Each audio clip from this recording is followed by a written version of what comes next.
We are on Connected Convos today, and we're talking about flexible learning spaces, which is really new for me. I mean, I've heard about it for the past year, but really haven't jumped into it a whole lot.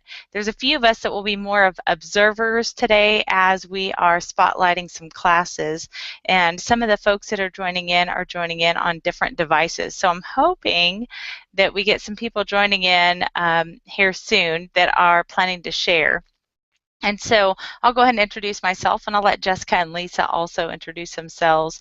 I'm Jamie Donnelly. I'm with Gladewater ISD in East Texas, and our goal in doing this is to offer some professional development both to our teachers and to other educators that may not be able to go to a physical location or can attend at that moment but want to participate in the future. Hey, Andy, we're introducing ourselves right now, but we see you. All right, Lisa, do you want to go ahead and introduce yourself? Hi, I'm Lisa Monti. I'm the Technology PD Specialist here in Waco at Waco ISD. And so I am here to see some of the cool flexible learning spaces that we have going on around us. Perfect. And I see Jessica and Andy are both muted. But Jessica, do you want to go ahead and unmute and introduce yourself? Sure. I am Jessica Torres. I'm an instructional coach at Lake Air Montessori for Waco ISD. It's just going to be audio today for me, but I am really excited to see some of the flexible learning spaces and possibly share some that we have in some of our classrooms as well. Very cool. So Jessica, now I'm curious about your check because I see this huge check you're holding. Definitely. So that was actually a grant that we received last year for our AVID program.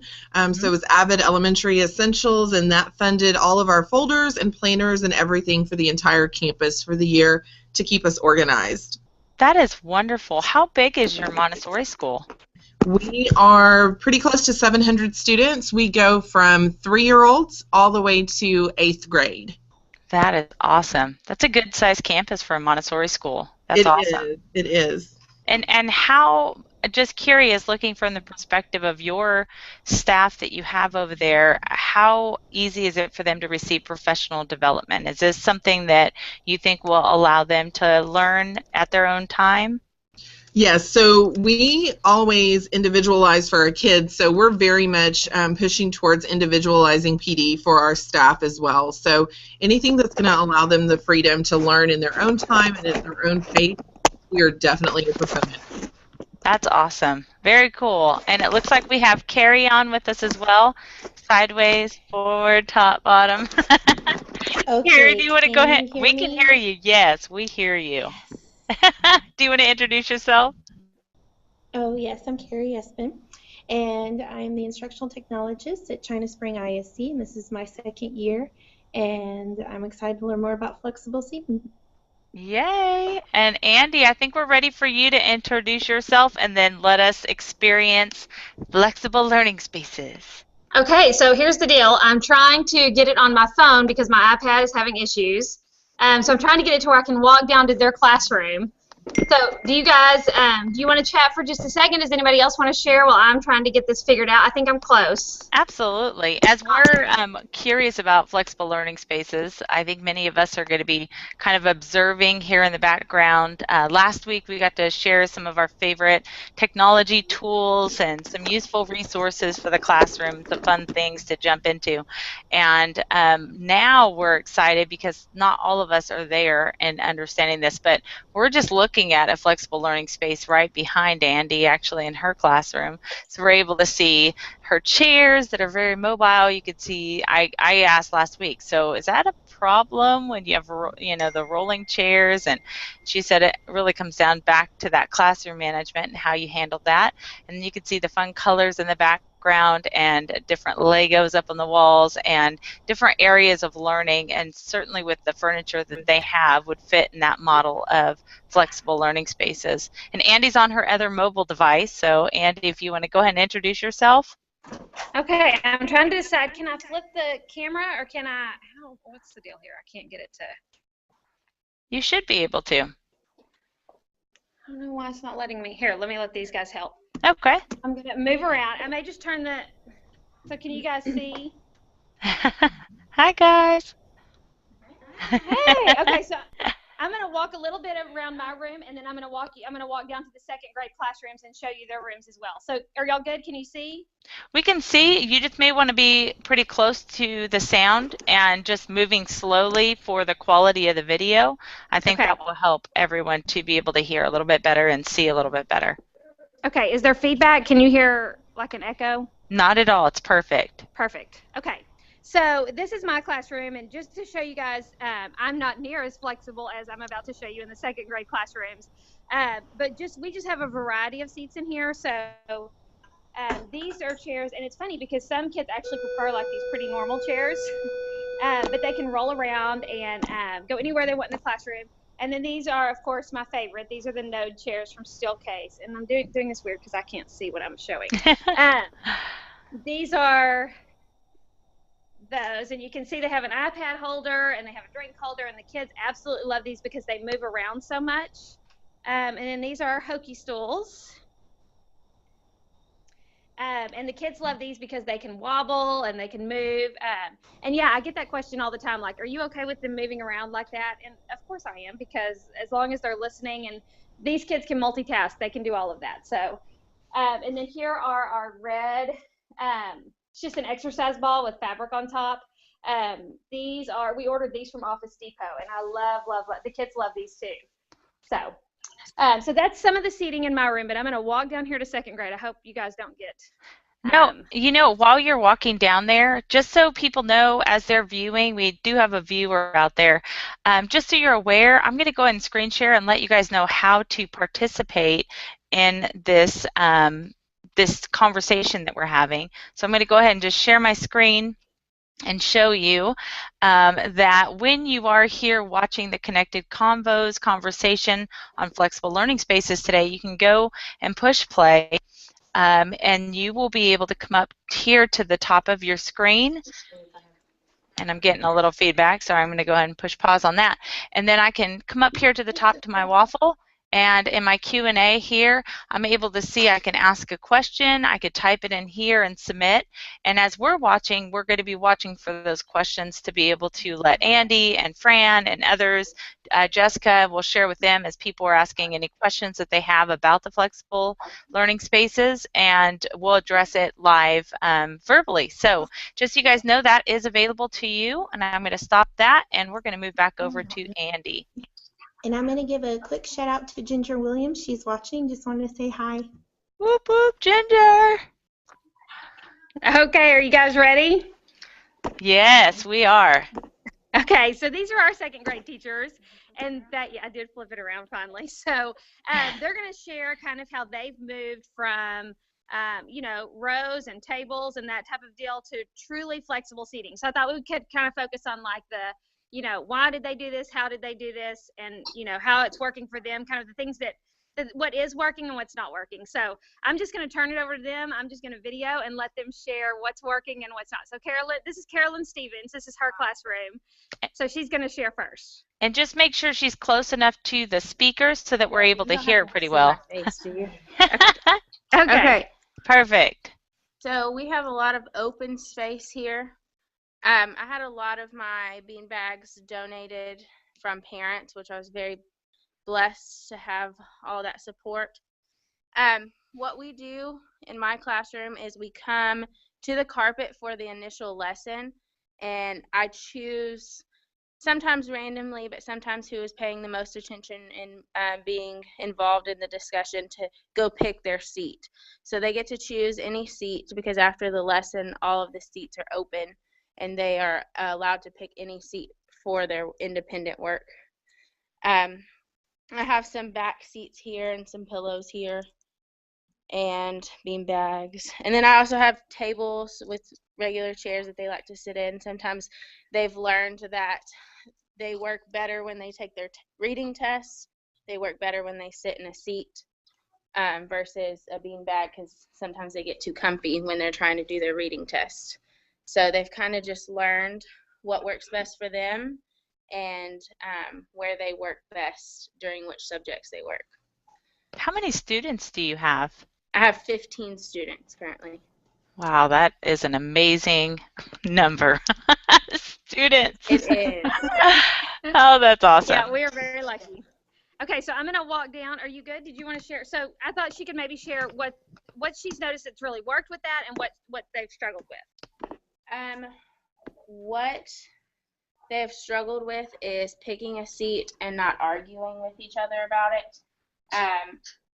We've pretty much just set a rule: if you argue over the seat, neither of you get it. And some discussions about sharing seats, not running to different seats and making sure everyone has an opportunity to try a seat out. When we first started it, everyone wanted the same seat. So now that the new has worn off, we kind of pick the seats that work best for us. I had one student, he was doing his spelling words, and he decided he liked the beanbag, but he liked for it to be facing the wall so he wasn't distracted. So he moved the beanbag over here, and that way he could work on his spelling words and not be distracted by everyone else in the classroom. Another student decided, like I mentioned earlier, he liked taking his reading tests at the table. I did see some grades go down in my reading test, but we kind of conferenced about that and talked about what seat works best for them, and his grades have come back up in his reading tests. Did y'all get that? Can you hear Yeah, that? and I do have a question. Is it something that just takes a process of trial and error to see where they fit best, or do you think most of them just intuitively knew where they belonged? Trial and error. I mean, some of them work fine in either seat, and like the couple of friends I mentioned, we had to say, okay, hey, this isn't working for us. Where do we work best? And that's where he found out that he does his reading test better at the table. And now he could do his math anywhere in his room, and he was fine. But it was the reading test he seemed to struggle with. Yeah, it's good. And this is Lori Craig. She's going to share too. We're going to walk down to her room as well, but she wanted to share something really quick before we go. I agree with the trial and error, but not always. Some of my students just know what a best fit is for them, and some of them have stuck to the same seat the whole time we've done our flexible seating. So it's not always trial and error. Some of them just know. Just know. Yeah, they just know. And Fran is here with us, and she does have a question for you all whenever you're ready. Okay, we're ready. Can you hear me? We're going to start walking. You call while we're walking. There we go, Fran. Okay. I'm just wondering, do you guys run into any challenges with, I don't know if the best word is sanitation, with the seats? Like, are they made of a vinyl or something that can be cleaned or easily wiped, or did you run into anything with your administration on that? That's a good question. We really haven't dealt with that. I think that, obviously our custodial staff, they keep the rooms very clean. A lot of the surfaces can be wiped down or taken off and washed. And then some students have brought things from home that belong to them, which we'll talk about shortly. And so that's their seat. So that's a good question. We just really haven't had to deal with that yet, right? Would you say? I spray everything with Oh, and then Susan, who doesn't want to be on camera, sprays everything with Lysol, which is good, good rule of thumb. But this is Lori's room, so she can share a little bit of what her room, and you'll notice they all look very different, just according to what works for the kids and what's best for them. So, all right, Lori. You take it? Here, you take it. There you go. Carolyn kind of covered everything as far as how things work. The biggest thing is to make sure that you have rules and you stick to those rules, because otherwise you kind of lose control. And one of the biggest things for me was just learning how the OCD side of me had to let go of some of the control and let the kids choose. And that was hard in the beginning, but it got easier. As you look around my room, I had a bunch of parents donate chairs. When I told them we were going to try flexible seating, they were more excited than the kids and very on board with this. I did do a donor's choose, and very quickly got funded within 4 days for the Runts ball chairs. That is the kid's favorite chair. That and the stability ball seem to be what they all gravitate to the most. Did y'all get that? Yes, absolutely. So very cool. And I mean, it's crazy. It's been crazy to see what the parents have at home too, that they're like this recliner that you're looking at. As just somebody had that out in their storage shed and just sent it, and it's perfect because it can be wiped down. The kids can be comfortable in it. But I think it's so cool that the kids have ownership of where they sit, and that's giving them ownership in their learning, because then they have to be responsible for, does this work for me or not? and understanding that it may be a fun chair, but it may be too fun for me. Or, this chair may not be fun, but I learn better when I'm in this chair. Maybe I need to sit somewhere else when we're doing something a little more laid back. It's a good discipline because if they do choose a seat and it's not working for them, it's a special seat, so they can move to a regular chair if they're not working. So they have to, they begin to work harder because they want that special seat or that comfy spot or that spot by their friend or on the floor. So they start to work harder for those spots. Very cool. I would have to say the classroom management in my room has become a lot easier with the flexible seating. And I think it's because they know that they have to be on their best to stay in the seat that they're in. But overall, I think the classroom management has definitely improved. Very cool. And I think that's what some teachers are afraid of with flexible seating, that it'll be the opposite. But I think sometimes it's just taking that chance and, jumping in and, give them that ownership and see what happens. Okay, we're going to walk over to one more room, and then we'll be done. So I have a question, Andy, while you guys are walking. How long did it take for the students to become used to it and get into a good routine where you have good classroom management, you're not having to fight those battles with who gets what seat, or how long did that take for that to settle in? How long do you think it took for them to settle in? I would say within a week or two, they completely adjusted. Yeah. Because they did this really quickly. I mean, was it after Christmas? Yeah, it was right after Christmas. We just decided on a whim, we're going to have seating, and we did. Yeah. I did have to mention them a couple of times, but that was pretty much, I mentioned it, and they're like scared. So they did not want to lose their comfy seats. So they were able to adapt pretty quickly. Okay, so this is Susan's room, and I'm going to let her tell a little bit about her room. Hey, Fran, I think when you joined in on the other one, we're hearing a little bit of feedback. Okay, awesome. Can you mute me? Yeah, absolutely. Which one? Both of them. Okay, I'm going to mute you on both. Okay, Susan, go for it. Perfect.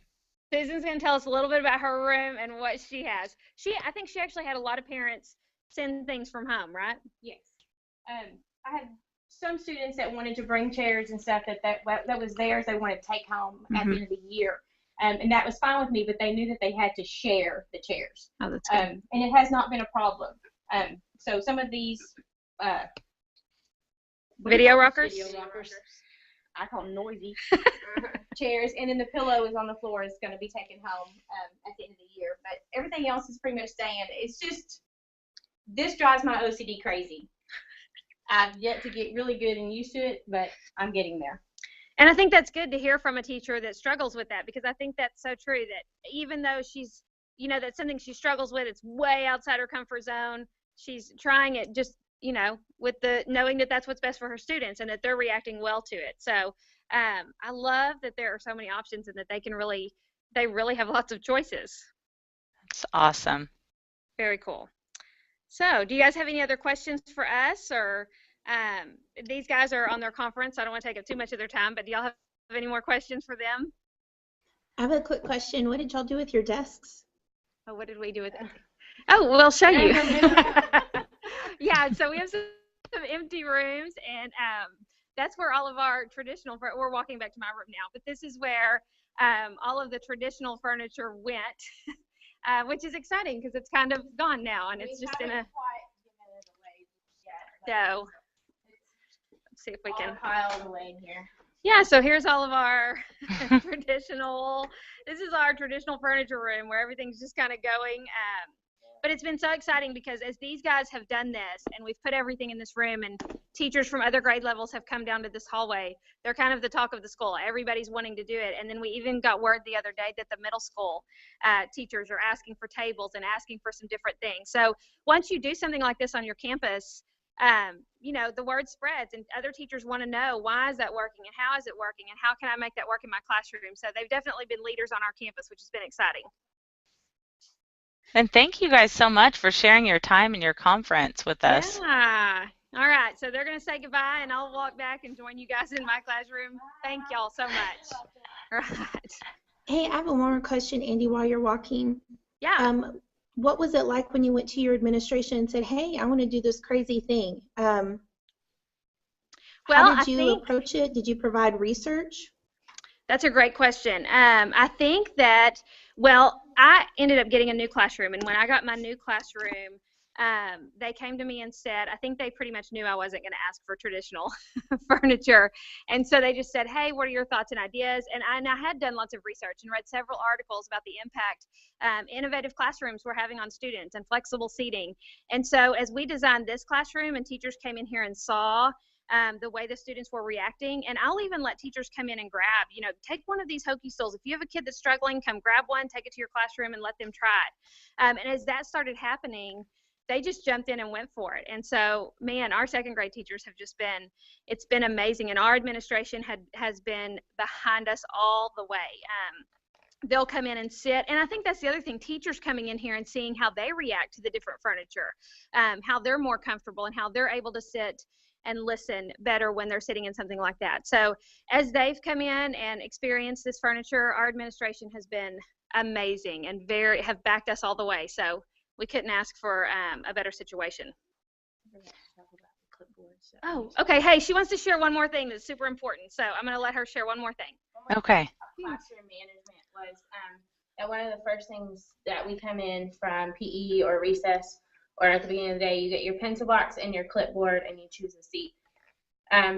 That way, if your pencil box and your clipboard is already at your seat, you initially save that seat so no one is fighting over it or anything like that. We have put in our budget for a little lap desk, so that will also help. So there will be a lap desk at every company spot. Very cool. Very cool. Thank you. You're welcome. Yeah, so I think that, and I think that's a big thing too. At first, kids calling dibs on certain seats. We run into that here too. They all want to run to the green chairs or they all want to run to the red chairs. But as they start realizing, like we talked about, what works for them, it calms down. And, it's a little weird. It's a little out of the comfort zone of so many people. But, when you do it and you realize that's what's best for your kids, that makes it all worth it for sure. Andi, I see a Rubik's Cube. I'm dying to know all about that. Well, that is our, when we designed this room, so we did the Lego wall, and I kind of wanted it to be just kind of a room where they were comfortable and where they saw things that they were familiar with. And last year, Rubik's Cubes became super popular on our campus. Kids had them all the time. So I just bought a box at one of the packing stores, painted it black, and used felt squares to just make it look like a giant Rubik's Cube. So, have your kids ever wanted to use that as like functional for the classroom, like a little table or? Like, is it a chair or can we actually turn it? So I've thought about. I've looked on Pinterest trying to find ways that I can make real ones, but we were doing so many things for this classroom that this one is just for looks. But they love it. They ask about it all the time. So. And I keep Rubik's Cubes. I don't know if you can see them. They're over there on the counter.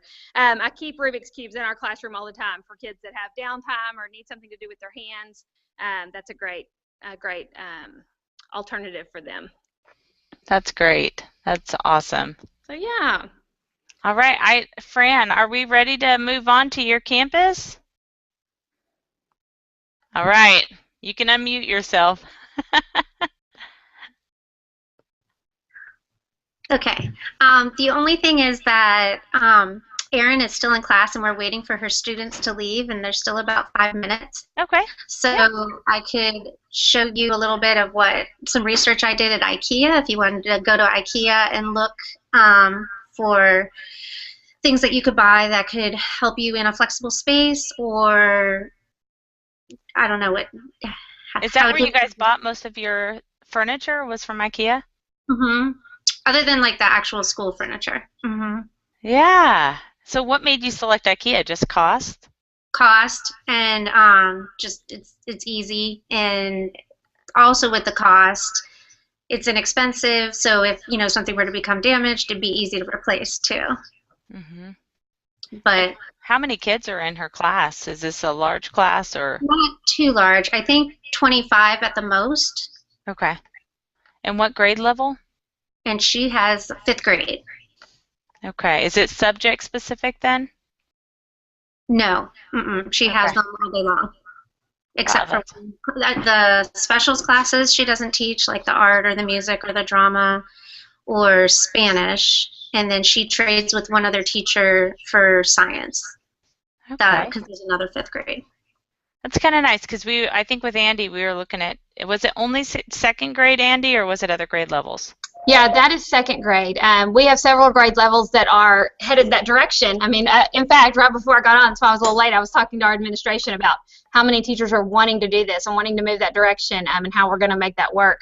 But yeah, that was just second grade that have gone completely flexible seating. But the response has been unbelievable, so it's been cool. Yes.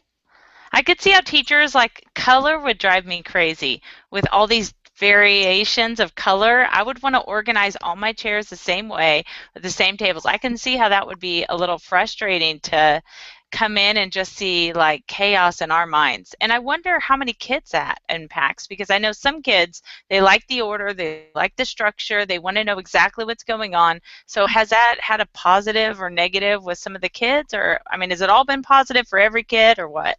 I think definitely not. I think if we said that, we'd be being very unrealistic. I mean, there are some kids, obviously, that this is going to work for, and some kids that it's not going to work for. And for our students, of course, we have some that would prefer the desks, but that's why I think it's great. I don't know if you noticed, but in every classroom, they had an option for those kids. So every classroom had your typical classroom table. There was somewhere for them to sit that was more like a traditional desk.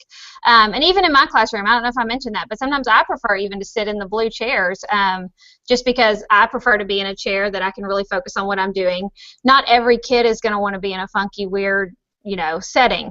So I think having that option, having a couple of desks or having a table where they can just sit and work is so important because some kids do want that. And yeah, letting go of that control and having the colors and all of that, that was huge because if you're OCD and like for things to be just so, man, flexible seating can be stressful. But, if it's best for the kids, then hey, let it go and go for it. I love it. Do you mind if we get a picture? I want to get a snapshot of the background of your classroom, and I'm going to post it on Twitter just so people can see maybe what kind of spaces are out there. And did you guys have to go with a specific vendor, or were you guys given the choice? We were given the choice. Did you get it? Yes. Okay. No, we were given the choice. Like I said, I was very lucky that I was pretty much asked what we wanted, and then we found where we could get what we needed, and we went with those vendors, and we shopped around and found what was best. And there's so many options out there. There's so many things. It's just finding what works for your school, what your school can do within their budget or whatever it is, and then using things like donors choose. I mean, buying the red chairs for her classroom wasn't a reality for us right now, but she went through donors choose, and I think it was funded in like 2 days. And then we had another teacher write them for Hokey Souls, and hers was funded in, I want to say, 4 hours. So hey we've guys, had... I'm sorry to interrupt. I'm going to step out just briefly, but I'm going to let this run. I think Fran's probably ready to go. Okay. Perfect. Andy, I just have to move over to the other room, so just give me 1 second. Yeah, I'll talk about donors choose for just a second. So Okay. we've probably had 4 or 5 teachers that have written donors choose, filled out those and sent those in, and they've been funded that way. So we've got lots of Hokey Souls coming, which are the orange stools in my room. So we have those coming, and for lots of different classrooms. Does anybody have any questions? Andy, I do. I have a question. Can you tell the names of the chairs again? I'm trying to write them down, and I don't know all the different names of the chairs. Yeah. So these chairs are the Node stools. I think they're just Node chairs from Steelcase. And they're super popular on college campuses and lots of different places right now. The blue chairs are just, I don't even remember where we ordered those, maybe school specialty, and they're just rolling plastic blue chairs, but I wanted everything to move. And then the bouncy chairs are, those are called Zenergy balls. I can't remember the exact name, but we got them from Office Depot. And then the orange stools, those are Hokey Souls. So, and those are really popular right now and they play such a role in for kids that aren't able to sit still or just need a little bit of movement. They are amazing. We've seen some really cool things with those stools. Are you saying Hokey with an H? Yeah, Hokki. Okay, gotcha. Thanks.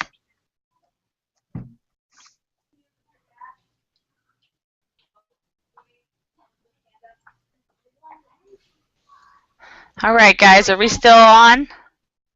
Is Fran ready, or is she? She might even, oh, I see her. Okay. I'm going to put Aaron. Oh, Fran, I'm sorry. I just muted you. I thought you were on the other one. Let me go ahead and unmute. Or I think you have to unmute. Sorry.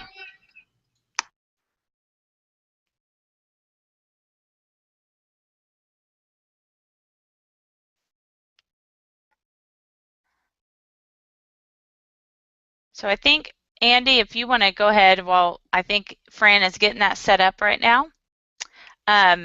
And you were mentioning some of the costs, and I apologized that I had to step out. I had a call from my assistant No, you're great. superintendent.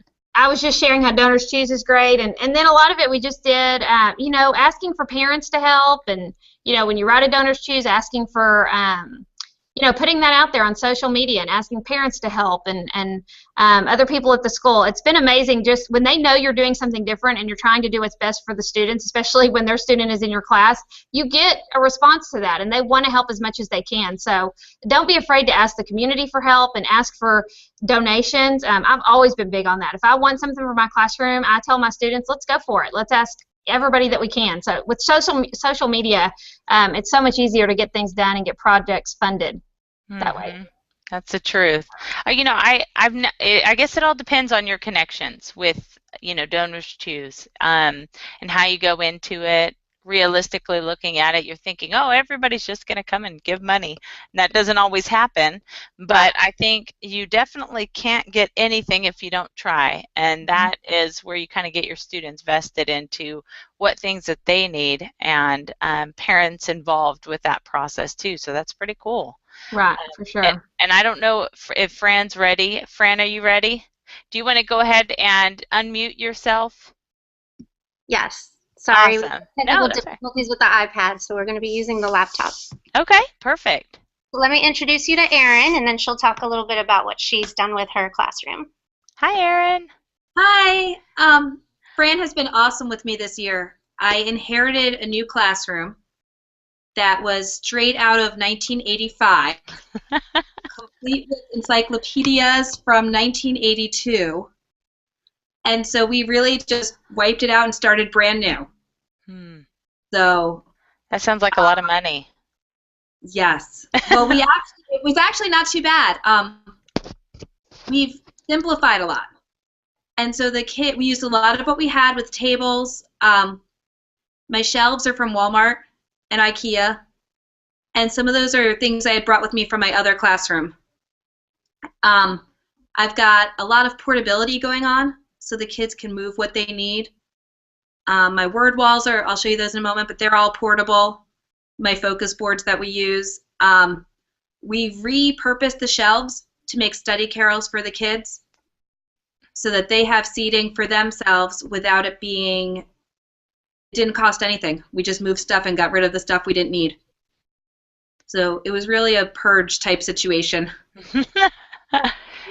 Just looking at Andy and I are kind of involved with this event that we're going to be doing here in May that's really given our students the ownership of what they're doing in the classroom, and a lot of the focus and emphasis is in students being creators. So have you given the students a chance to be a part of this in any way, or was it all done when they first came in? The big stuff was set up when they first came in, and then we've rearranged based on our needs. And what you'll see today, my classroom set up for testing today, but the kids helped me design how we wanted it to look when we tested, and then when they do their independent or group work, the furniture is set up that it's pretty easy for them to move.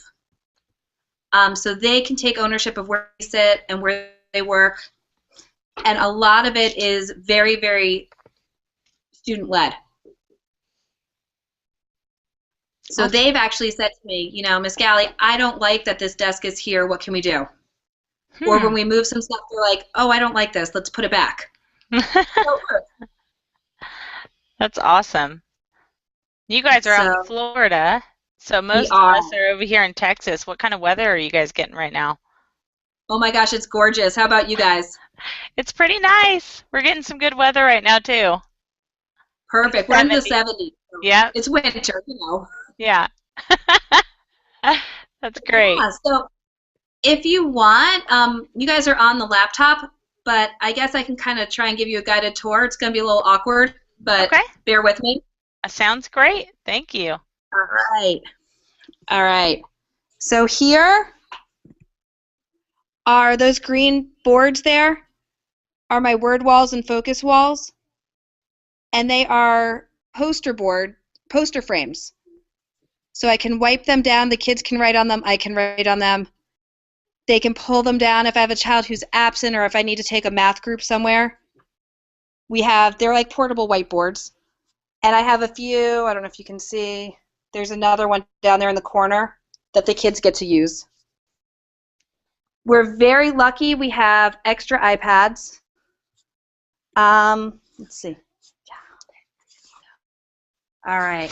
Coming around, this area was our library space, but now it's small group for during testing. And we have over here a place for their iPads. We're one-to-one iPad, but we don't use them for everything that we do. Talk about that. These cushions, let's see if you can see. I love Fran's whispering in the background. I know, right? These are a find that Fran had, and they are amazing. They're from Ikea, and you can wipe them down. But the kids take them, they move these all over the room. And they'll sit up against a wall. They'll go use them for small group discussion. And it's a little bit more comfortable than being on the floor, but they're not that far off, and they don't take up much storage space. So I'm a huge fan of the pillows. Another thing too, and you can kind of see they're made of like that banana leaf material, and then also just the importance of having green in a room, just because of nature and life. And so plants are a great thing to have in the classroom, but even because these are made of banana reed and it's natural, I think it's something that brings nature indoors. So. And let me ask you, did you guys create that yourself with the handle to be able to carry? No, it came from Ikea. Really? You know what I was thinking just looking at it? We all have stuff like that, like with outdoor patio furniture. You know, our furniture, like the little pads that you can get, that would probably be really easy just to add a little handle so that they can bring it from one place to the other. That would probably be easy to do. And the handle is just ribbon.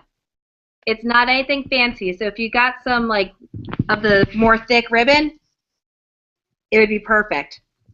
That's awesome. But I'm a germaphobe, and I love that we can clean them off. And you can spray Lysol on them. That's what we just done. And you have stop whispering. I know. I'm sorry. I'm just kidding.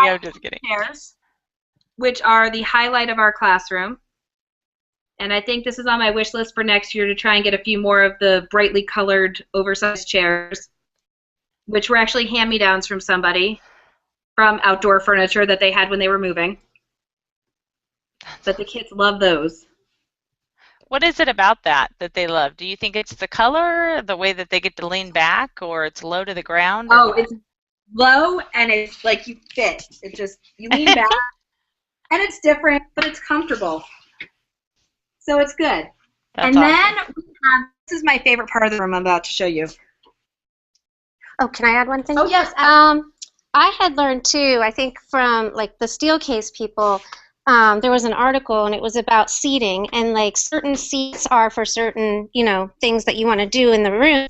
But for example, a seat like that is when you want to be relaxed or reading a book and you're not quite engaged. But the seats like Andy had, the red ones that look like little aliens, or the ones that you're kind of like, it actually makes you propel forward and your body is actually in engaged mode. So that's a good seat to sit on when you're collaborating. And so, a stool or something that doesn't have a back, or, like the yoga balls that we have, those are good for when, you want the kid to be engaged, or the students, excuse me. Now this space I love. We have a TV that I got donated, and it's hooked to an Apple TV. And a lot of our classrooms at our school have an Apple TV, but they're usually on the whiteboard up front. Back here, my kids can mirror their iPads to the screen. We can still have teaching going on up front, but I can have collaboration going on the TV in the back. I also have over here a green screen, which is just a shower curtain from Ikea, hung on some tension rods. So again, nothing fancy, but it serves the purpose. So my kids can be creating, collaborating, and it all happens in our tech space.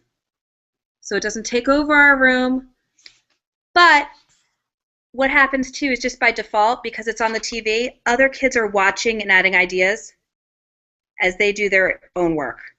So it's led to a natural collaboration and sharing that I hadn't anticipated. That was just a happy coincidence. That's really cool. Want to talk about your shelves and how you Yes. the encyclopedia? These shelves here Further away. were full of encyclopedias, dictionaries, so many dictionaries. We're a Catholic school. They had probably 3 sets of old Bibles. And we donated those to the art room to be recycled or upcycled. You recycled the Bibles? Oh, all of it. It had to go. No more. We'll have to talk about stuff after the broadcast. No, but they can be passed down and they can be used for other purposes. They didn't need to be up there collecting dust. Absolutely. And we narrowed it down to 1 set of class Bibles that's appropriate for my kids, because I had children's Bibles, I had Bibles for adults, I had encyclopedias that were from when I was in school. Like, it just needed to be cleared off. So what we did is the top 2 spaces are still storage because it's a classroom and you need that. And then I don't know if you can tell or see the green boxes and the green bins. We, hid some of the ugliness of the books and the old items, and so they're in containers now, and it just gives it a much more uniform look. And then going with a color also brought, a neatness, and then it became a decorative feature.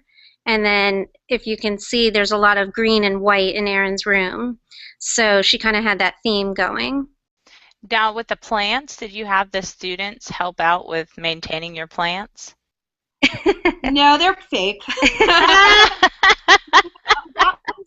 That one's no watering. That one, there's a couple that are real. Yes, but they don't require any help. We're Again, IKEA is awesome for little fake, realistic-looking plants. And, there's always orchids, and even, like, businesses will have that. And it just brings that, little piece of zen in the room, bringing in nature. And then we have these study carols here where the kids can pull up a chair and they can sit and they can work independently when they need to. Or when I feel like they need to sometimes, when they're getting distracted. And we work collaboratively a lot of times, but they do have product that they have to accomplish on their own. Mm-hmm. And so there they can go, they can work without distractions, and it gives them a little bit of independence as well.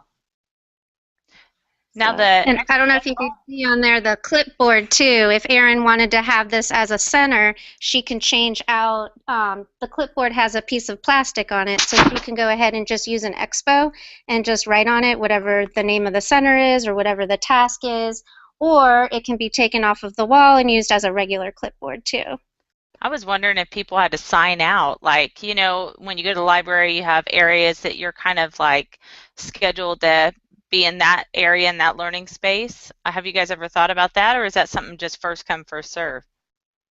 It was originally first come, first served. Now, as the kids have gotten more adjusted to the classroom, they tend to gravitate towards the same spaces. Mm-hmm. That's what happened in the other room too, they said. They know where they want to go, and they're very respectful of the fact that maybe one needs to learn in a certain way. And so they can see, like, oh, Johnny does better at the carols, and they'll let him go work at the carols. And they don't think anything of it, because they're a good group of kids. They want each other to do well. That's awesome. And some would rather sit on the floor. So I kind of let them go. When it's free choice, they can pick. And it's worked so far. Yeah. That's pretty awesome. Another thing too, how the aspect of bringing in, and I guess it was a little bit of my Montessori training, just bringing in beauty.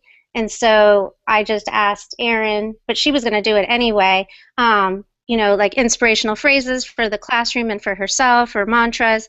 When to put it in a frame and put it up in a certain area where everyone can see it, you bring respect to it.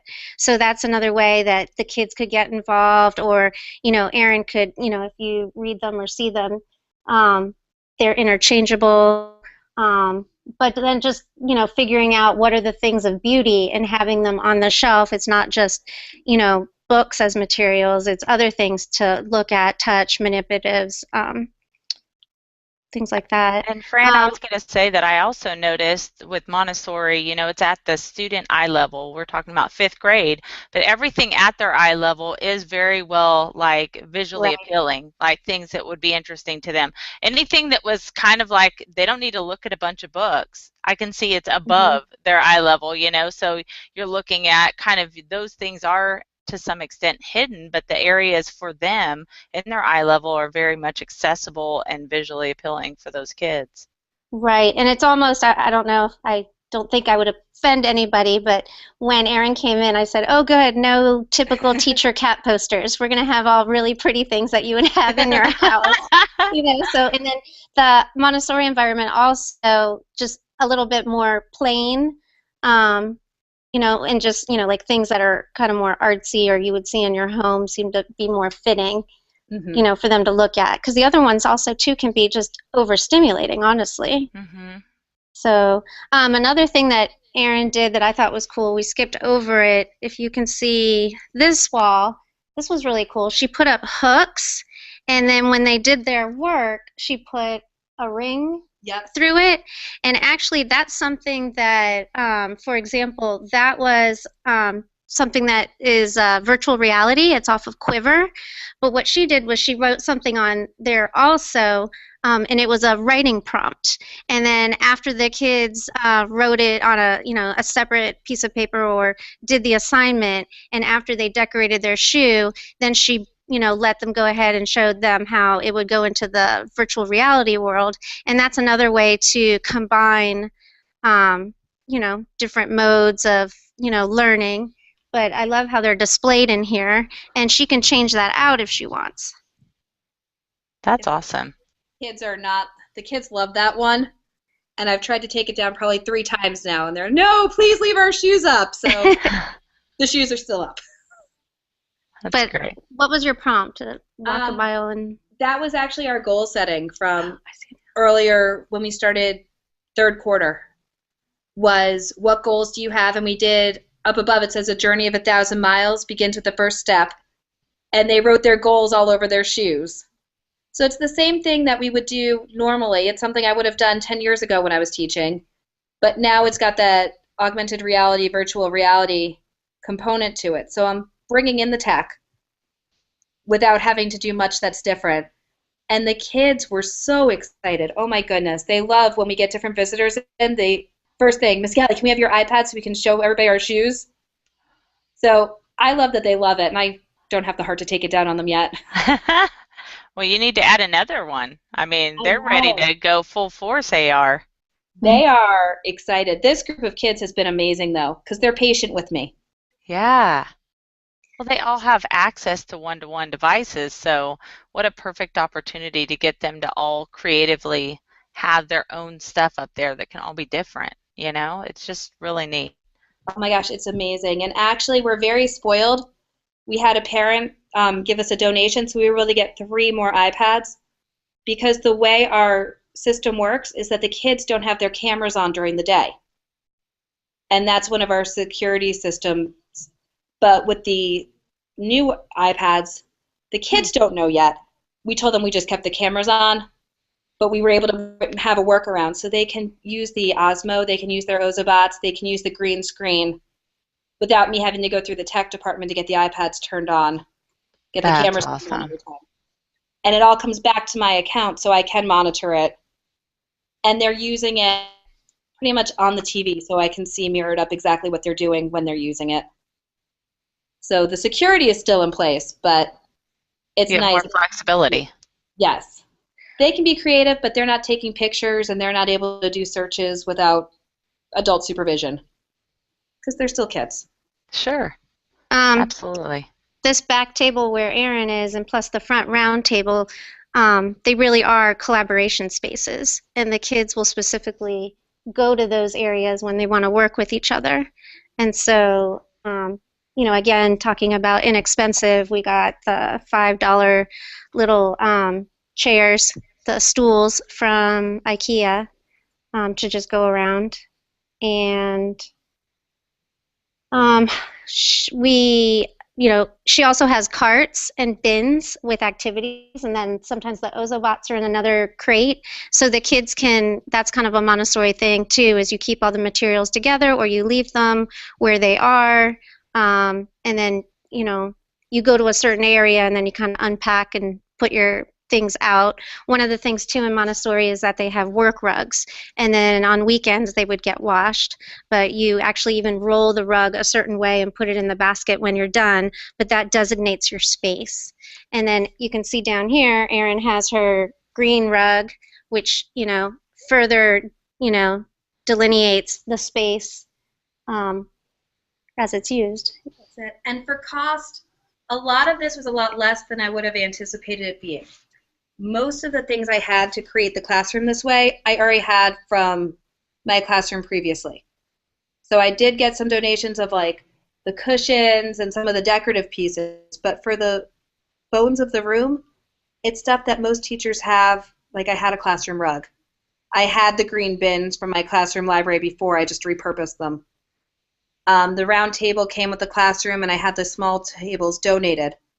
But a lot of it was here or could have been here for not as much money as I would have thought. When I started to search Pinterest, I got very nervous, but it all came together in a reasonable way. And then just one other thing, Jen Williams actually heard, I think it was a professor in Germany told her about this.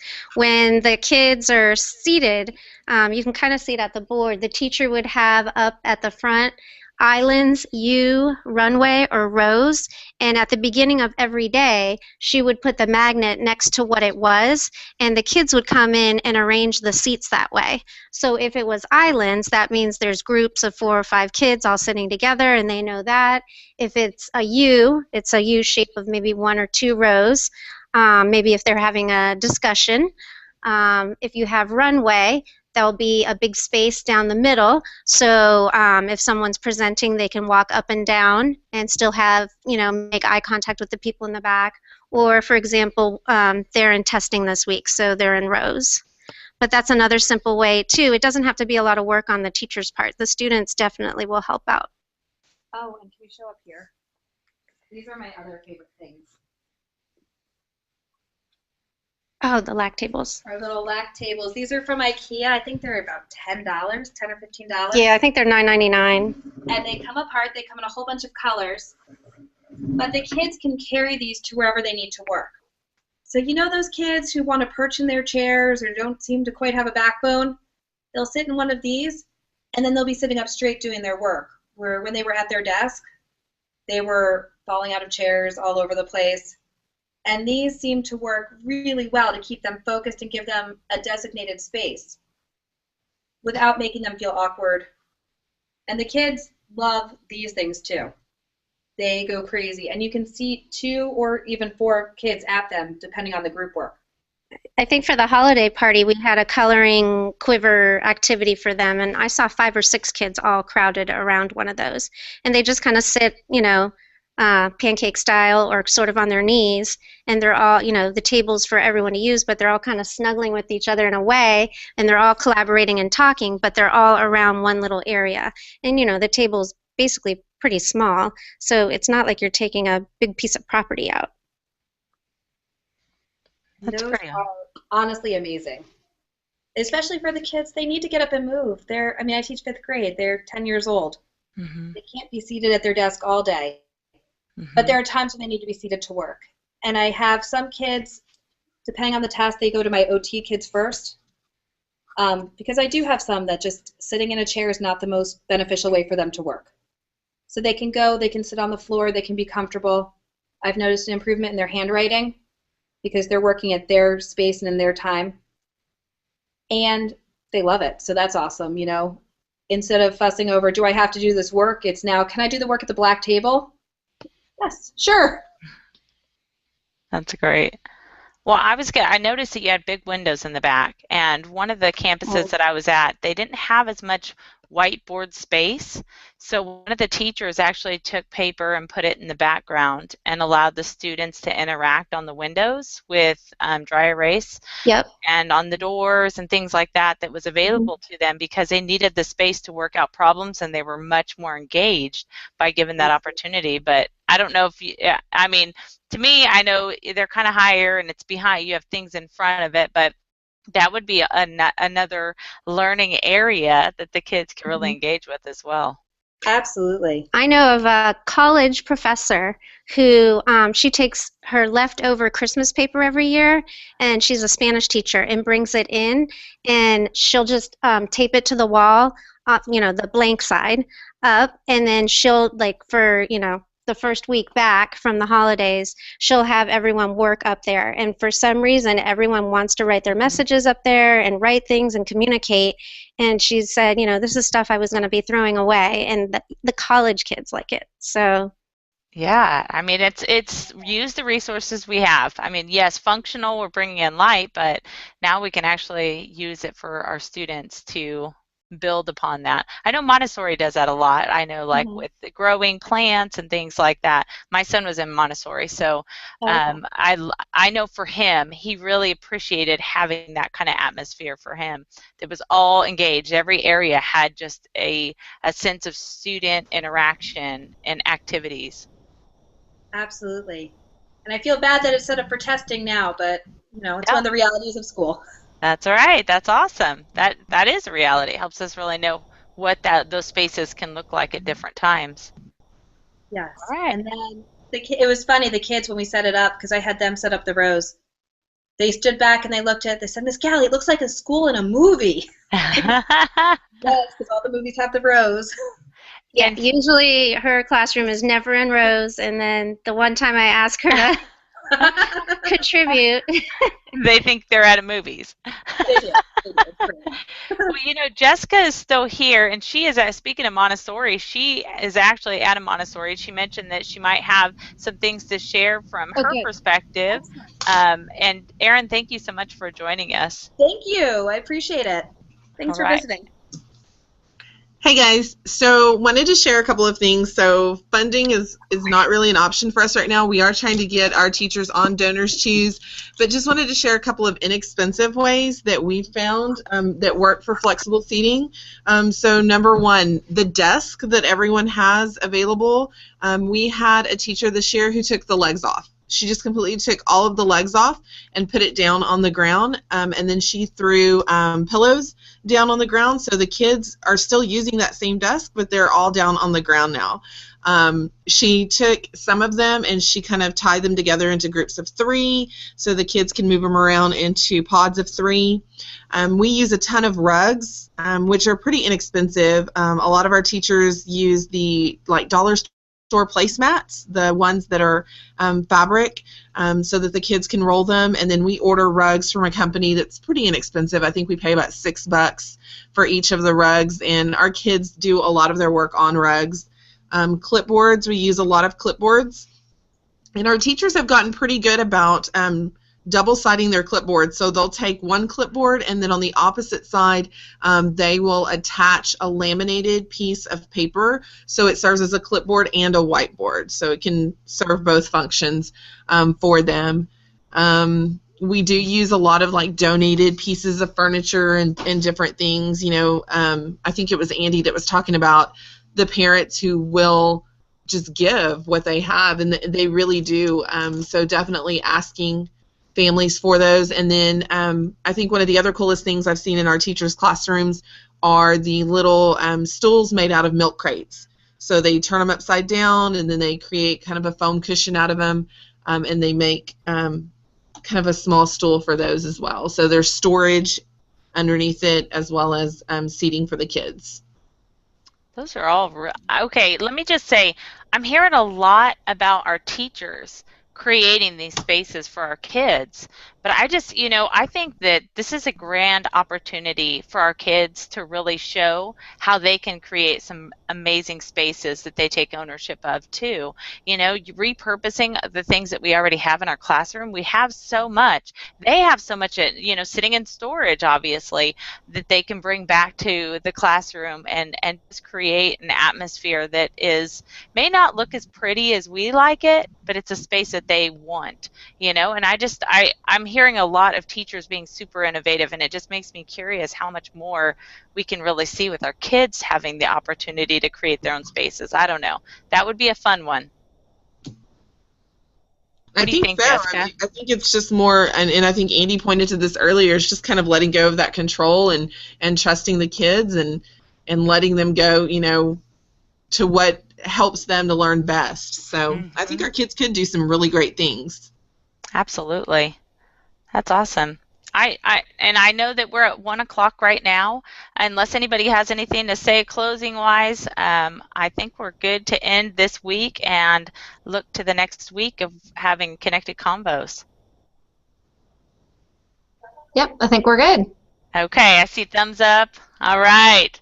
All right, we're going to go ahead and stop our broadcast, and thank you guys for joining, and we will see you guys next Monday for Connected Combos. Bye, guys. Bye-bye.